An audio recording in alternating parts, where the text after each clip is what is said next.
What's happening, guys? This is James Blum with MMOHuts.com. This time we're taking an early access first look at Dogs of War, a tactical turn-based MMORPG published by Cyanide Studios. Now, the game is highly inspired by the Confrontation miniatures, which are actually used in pretty hardcore tabletop games.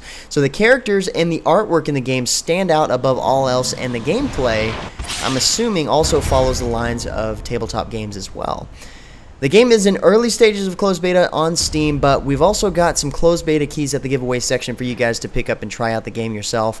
Meanwhile, I'll play a match or so to give you an idea of what to expect and what the game has to offer. Alright, so first off, I've got to warn you guys, this game is, in my opinion, pretty niche. From playing the tutorials, which are actually set up from basic, intermediate, and advanced gameplay tactics, the game is deep when it comes to mechanics and understanding some of the attributes formulas. So I'm not going to get too far into that, but you should also be able to pick up on some things as I play through the match as well. For now, we'll get into a match, and then I'll show off the menu options and some of the other features towards the end of the video. Alright, so this match is between the Wolven, who choose the path of destiny, and me, the Meanders of Darkness, the Dead Army. There are three different factions in the game. The third is the Followers of Light. So you've got Light, Darkness, and Destiny, all with detailed backstories for those of you who like that stuff. So what I'm doing here is actually deploying my units, so basically got them out scattered around. Really don't know effective ways of doing this yet, but I figured I was going to cover any way I can. They can't really go around and hide from me, so. And I have no idea what they're actually going to set up, so. Oh, it looks like they're all over there to the left. Okay, well, at least as they stand, my units aren't in any critical positions that are not beneficial here. Alright, so of course he's going to attack me first with this archer. Already did a lot of damage there, so I'm going to go ahead and retaliate. But I'm going to put an offensive stance order on my archer here, which is going to allow me to fire one more arrow. Normally the archers have one shot, and it'll allow me to strike twice. Of course, he's going to dodge it twice, which sucks. So a lot of the archer's shots have to do with the terrain. So obviously that was affected by the terrain, possibly? I don't know, actually. So that's the uncertainty in the game that I don't really know. I don't know if it's the characteristics of the unit that I was firing at that didn't allow me to dodge it, or if it's just roll by chance, or that time it had anything to do with the terrain. But I know the terrain has a lot to do with it. Now this guy ran all the way over there and he used sprint, which I'll talk about a little bit more later, and so that way I didn't have to worry about him attacking me, but he did move into position to where he's trying to get my archers surrounded. They are definitely going after him. So I just went ahead and put a morbid puppet there from my necromancer to kind of get him surrounded. So one of the objects in the game is to try to surround your units because they are at a disadvantage once you have them surrounded like that. And let's see what he's doing now. He's going to do the same thing with my necromancer. Okay, so he's basically just trying to set up a strategy here to eliminate whichever unit he can first. The ideal unit to take out here would be my archer or my necromancer, just because when I start, you know, casting or rising these skeleton warriors, these little guys right here, then he's able to eliminate all of them by taking out the actual necromancer that spawned them. So hopefully I can surround him here and have the advantage.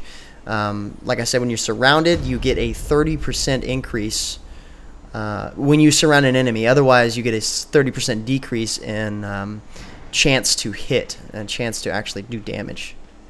It's kind of deep. It's kind of hard to understand the gameplay mechanics. The tutorial kind of shows you a lot, but I would definitely recommend, if you're a new player, I would definitely recommend doing the tutorial multiple times just to try to get a good grasp on this, because it'll take a little while to get used to.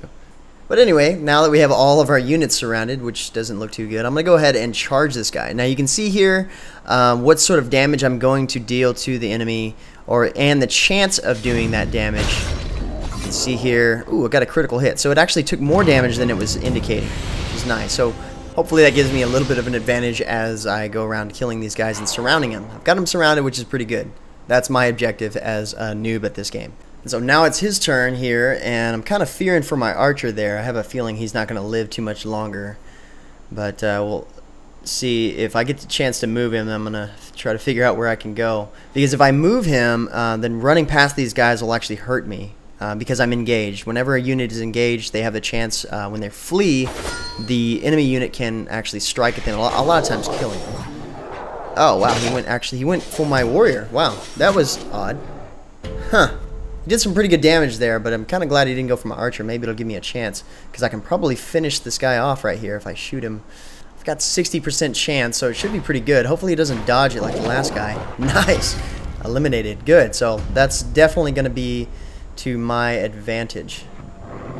And also thinking to my advantage, these necromancers in here are actually pretty... Oh, still going after my warrior. Probably because he can deal the most damage out of all my units. So that makes sense. But this guy doesn't have much health, so I'm going to go ahead and take him out. Now I get a pursuit movement, which allows me to make another hit if there's somebody in range, which that actually didn't help too much because he turned around and did a critical hit on me, which is not too good, but that's okay. So I'm going to charge this guy because I actually am in range, which is pretty cool. 95% chance of hitting him. That's going to do a lot of damage.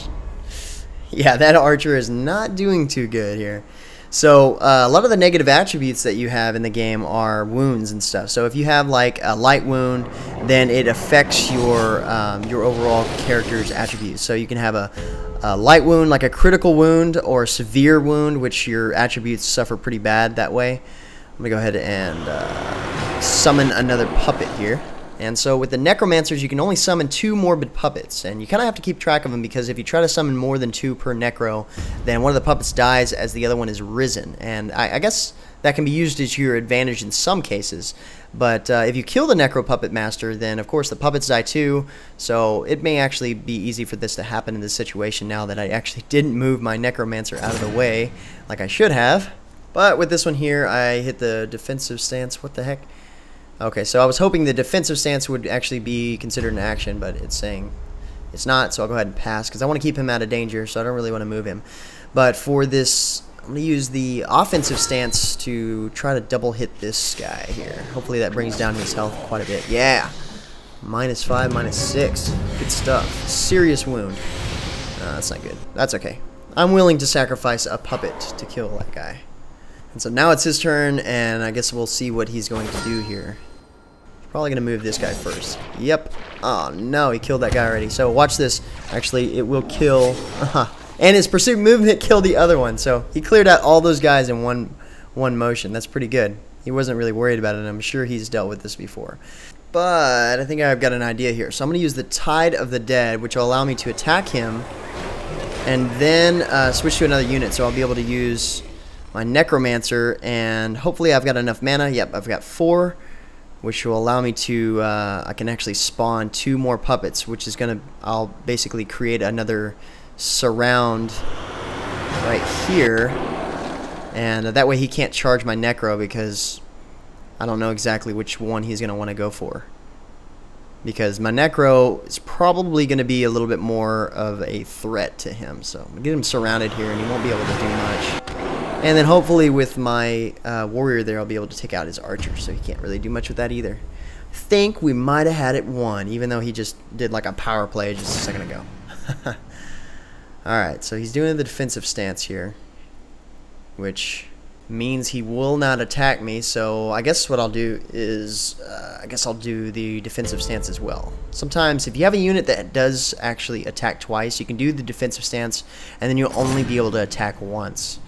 So sometimes that's beneficial because you can also, of course, gain that defense buff as well as still be able to deal damage.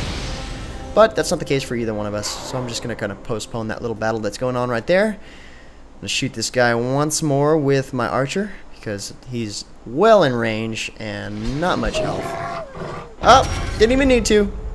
He started to move. That's what happens when you try to get away like that. You get slashed down by surrounding enemies.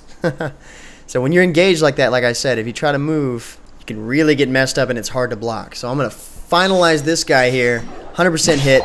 Bam! Eliminated. That's a victory for us. That was actually a pretty short match. Usually they last anywhere from 10 to 30 minutes or so. So what we'll do now is head back to the menu and take a look at some of the other features in the game. Alright, so this is what you see when you first log into the game. It takes you to the news page of the menu here, which, as you can see, as of October 18th, they just finished up with their special stress test weekend, which wasn't too long ago, so the game actually hasn't been available to many players for very long. Over here we've got sort of a mini profile showing off your account level, which the account level gives you access to new game modes, new maps, and higher level units, which I'll show you in just a second. You've got the in-game currency right here. This is how much I currently have. They're called Ducatis, however you want to say that. And you've got cyans, which are the actual real currency in the game. You purchase those with real cash. So with the Ducatis here, you can actually get these by completing games or doing missions, and missions is something we'll talk about in just a second as well. And they're actually, you accrue quite a bit pretty fast. And so right here you can see which company that I currently reside in, and I've got 5 mercenaries out of 5. And this is the overall strength of my army, which is pretty cool. So as you take mercenaries out to do missions, you'll see this number lower, and as you add mercenaries from the get-go, then this number increases as they level up and everything else. Their attributes entirely kind of control this number here. The notifications are pretty handy. It'll let you know if you have any units that need to be leveled or if your mercenaries are returning from a mission and whatnot. So we'll go ahead and take a look at the rankings, and as you can see here, number 1 in the world is Sexy Me, and with 196 victories and 30 defeats, which is pretty good. So as you can see, the top 10 here, it's pretty it's got a nice variety between the various factions you can choose from, the various companies you can choose from here. So it's pretty balanced. And if you're getting into a match, you'll notice that if your if your AP is super high above your opponent, then it will ask you to hold back some of your units and kind of even out the playing field that way. Here I've got both of my companies that I can choose from. You can add another slot here by actually paying 20 cyans. I'm not sure exactly how much that costs in terms of real dollar amount, but it may be. I definitely don't have enough. And so with the company management here is essentially your loadout. You can go in here and manipulate your individual mercenaries within your company. For example, you can take a look at their XP and level, as well as their attributes, like the Necromancer here. I've got it leveled up to where I've gained a skill. As you level them up, you gain skills. This one has Morbid Explosion, and this one here has the Respite of the Dead, which is a different skill, but they're same level, same EXP. And you can unassign them from your mercenary or your company if you need to, and go in here and pick some of the other units that you unlock over time, but you can see that it changes your AP as you do so. And with the missions, you can assign missions to various mercenaries. You can send out a mercenary, and these are basically just timed events that you can send them out according to the difficulty, and you can spend a little bit of the in-game currency, and you can basically double your money, or in this case quite a bit. But it shows off the gains and the losses. If you lose, there's not much to this right here. This is just healed over time, but your mercenary will suffer a time duration of 15 minutes, so you will not be able to actually use them in battle during that time. So it's a good way to farm your units while you're, say if you purchase more units, you can farm other units while you're playing with your new units, or whatever, however you can really form your army that way. So the current missions are, doing the missions are actually pretty cool.